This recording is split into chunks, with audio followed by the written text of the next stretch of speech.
Well, now to a story straight out of a spy thriller. Donald Trump has been at the centre of another security scare. The president was secretly switched off Air Force One due to fears of an assassination attempt by Iran. It happened on his way back to Washington from a NATO meeting in Turkey last month. We all covered it. The president boarded Air Force One like this, but was then smuggled off inside a catering truck on the other side of the 747. He then flew secretly to the UK on another military aircraft, where he swapped onto the new Air Force One for the rest of the trip home.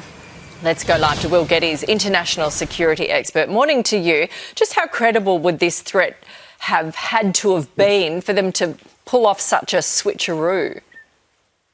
Well, to be honest, it's not that uncommon to do the kind of shell and switch routine. This happens a lot more than you might imagine, certainly for heads of state, just to really keep the enemy guessing. And we know the threat against President Donald Trump from Iran is exceptionally high. They've already been connected to previous attempts on his life.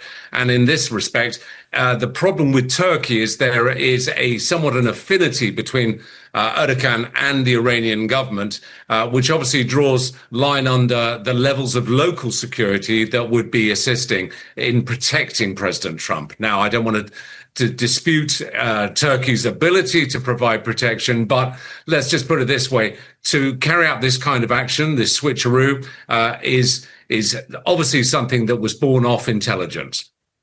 So just take us through the process here, because obviously it has to remain secret, but that then puts his staff and the journalists that are on Air Force One in the firing line, doesn't it?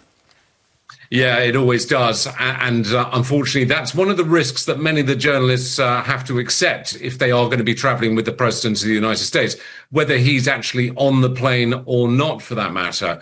But again, yes, there are some question marks which are being raised right now. I think many journalists are feeling, OK, we're getting this priority access, but is this putting us at priority risk? I think that's endemic anyway of traveling with the president, even with all the Secret Service protection that is afforded to them.